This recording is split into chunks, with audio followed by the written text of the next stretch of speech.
Hi everybody, I'm JJ, you're watching Reality Survival, and so today I just wanted to talk about the 5 biggest lies about prepping. Now I'll throw my 5 out here, and then I'm just going to ask you guys to throw in your 5 down in the comments below, because everybody's opinion probably varies on this from topic to topic. But I see lots of comments on videos and different things like that, and so I guess I just thought I would address some of the stuff that I see. Number 1 is prepping is only for rich people. I've seen this a bunch of times, and that is stupid. It's really dumb. Now, I agree that having money makes it easier. No question about that. And that's one of the reasons that I've talked about getting out of debt many times on this channel, and the importance of getting out of debt so that you can do the things you want to do with regard to your preps. But there's lots of channels out there. Prepper Princess is a great channel that talks about low budget ways to prep, and so I would encourage you to check her out. But there's a ton of things you can do, just putting back some extra food, a few cans per week. Each time you go to the grocery store, just get a couple of bags of, like 1 pound bags of rice. We're talking about a couple of dollars. There's definitely ways that you can stock up on food and start to think about prepping a little bit more. It's going to take longer. It's going to take more planning. There's no question about that, but anybody can do it on any budget. So, and there's additional resources out there talking about prepping on a budget. If you put prepping on a budget into YouTube, you'll find tons of different videos on it with lots of different ideas. So don't be discouraged. Anybody can do this. Number 2 is you can't talk to anybody about prepping. OPSEC, man. You can't say anything. Don't talk to nobody. Don't tell them you're a prepper. Okay. Chill out. All right. I think that you should talk to people about prepping if they're people that you trust. Okay. And I've done multiple videos talking about how to find members for a prepper group. I've got a whole lesson on it on my website, AmericanPreppingAcademy.com, that goes through tons of different ways that you can find people who are like-minded, have similar interests, and they're people that you could talk with prepping about. Now, I'm not saying that you need to walk around with an I'm a prepper t-shirt or anything like that, or have bumper stickers on your vehicle or something like that.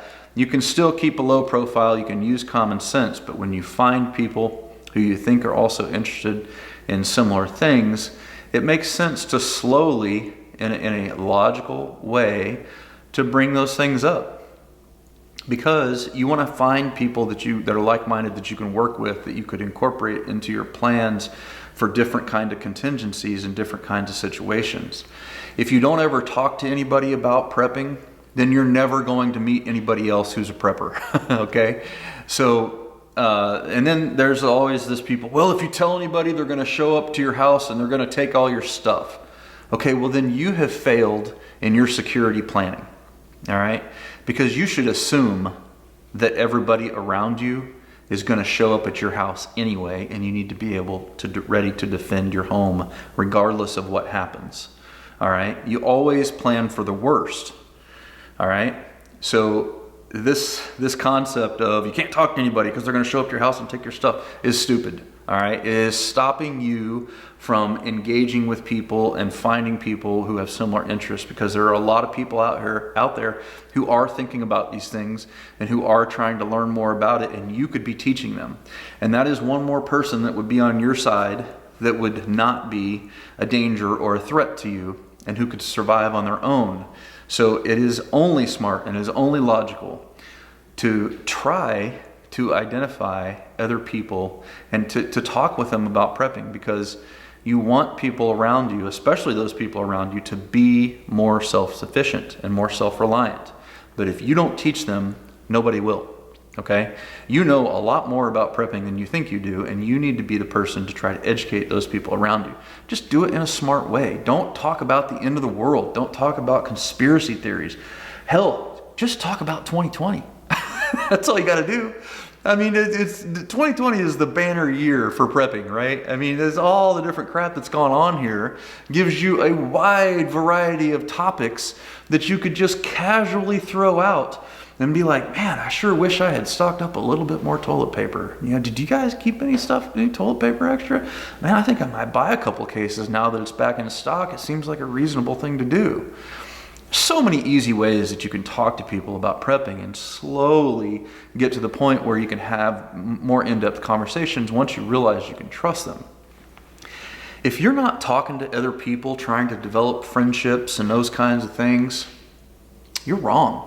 You're wrong. And if you say you live in a place where you can't do that, then you need to move.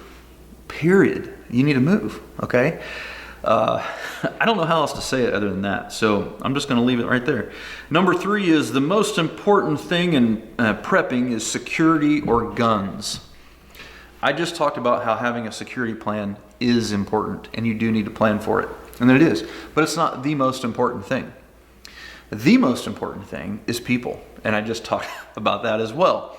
Guns have their place, security has its place. You do want to be able to defend yourself, but it's not the biggest thing. Food and water are really, really important. Way high on the top of that list. Because without food and water, then you're not going to be able to feed yourself. You're not going to be able to do the things you need to do to be able to keep yourself secure. But even more than that, you need to have people to be able to keep your place secure. Because you can't stay up 24/7, all right? You need to be able to have, quite a few people come and help you out in one location that's set up to take care of multiple people. Trying to do everything on your own is stupid and foolhardy, and you will fail. Period. That's enough said on that one. All right, so again, these are just all my opinions. I might be wrong. Number 4 is you need all the fancy cool toys and gadgets. I show you guys lots of different cool toys and gadgets because that's what I do here is I show different options, right? But you don't have to have all those things. And I usually try to say that in most videos where I show you stuff like this is probably something that's a little bit more advanced, or this is something that you don't have to have right up front. Food and water, power generation, security, those things, health and medical, first aid, the ability to navigate and read and understand a map, all those things are important, and you should have the basics down before you start moving to the advanced stuff. But you can have goals. I mean, try to get these 3 things, 5 things, whatever it is covered, and then move up to something a little bit better. That's fine. But it's not all just about the gadgets. One of the most important things you can have is an emergency binder, where you've got all of your, your important documents and all that kind of stuff all laid out in an emergency binder. Points of contact, the ability to be able to reach people, phone numbers and all that kind of stuff in case your phone dies, knowing their actual physical address, all that kind of stuff. Your important, deed paperwork for your home, your insurance policies, wills, all that kind of jazz. Over on my website, AmericanPreppingAcademy.com, I've got a whole download sheet that talks about all the crap that should be in your emergency binder. Super boring, right? Super boring, but it's really important. It's one of the most important things you should have so that you can have one go-to place to get all the documents that you need. Have an electronic copy of that. Have a copy stored in the cloud. Have a copy in a US flash drive to put in your bug out bag. Have the physical hard copies. Backups. You got to always have backups, right? But my point is, you don't have to have all the fancy gadgets and toys. There's lots of stuff that you can do that doesn't cost a lot of money and that isn't tactical, that are going to make you be a better prepper and be more prepared for real situations that are actually likely to happen. All right. Okay. Number 5. If you haven't started prepping now, it's too late. Don't even start. I've seen this a bunch of times too. And that's the stupidest thing. It's so dumb because it's never too late to start, okay? If you just go to the store and just buy $20 worth of extra food, bulk food, rice and beans, I don't care what it is, put it in the back of your closet and forget about it somewhere. Make sure it's sealed up right so bugs and rats or whatever don't get to it, or mice and whatever. But just doing that can make a huge difference, or making a little 5-gallon bucket. Take a 5-gallon bucket, make it like a little refugee bucket, put in some cans of tuna, put in some canned chicken, put in some rice, put in some beans, put in some broth, like, salt and pepper and chicken bouillon. What else can you put in there? Some fruit, some canned fruits, canned vegetables, and stack that bucket full, close the lid up, and throw it in the back of your closet somewhere and forget about it. A full 5-gallon bucket full of food, probably wouldn't cost more than, I don't know, maybe $30-$40. I'm not sure exactly. Depending on where you're shopping, you might be able to do it for a lot less than that. But that'll feed you a long time. I could probably feed you a couple of weeks or so, and that could make a big difference. So you can start small, and it doesn't take any time. You can immediately go do it and then be that one step ahead. So it's never too late, right? And here, the simple reality is, I'm telling you, the way that things are shaping up, it might be a bumpy ride the next 24 to 48 months. But every day that we go further and further into this new world that we're living in, I start to think more and more that nobody's going to do anything. And that we're just going to keep sucking it up and keep taking it on the chin longer and longer and longer. And I don't know where the breaking point is, because I honestly thought that we probably would have seen the breaking point already, but we haven't. And so I'm not sure that anything is going to happen. I just really don't know. I don't think that conservatives are interested in getting organized enough to make any real differences or changes. At least I'm starting to lose faith in that anyway. And that sucks, because I really don't want to see that happen. I've talked to you guys a lot about getting involved and being active and all that kind of stuff, but it's kind of disheartening sometimes.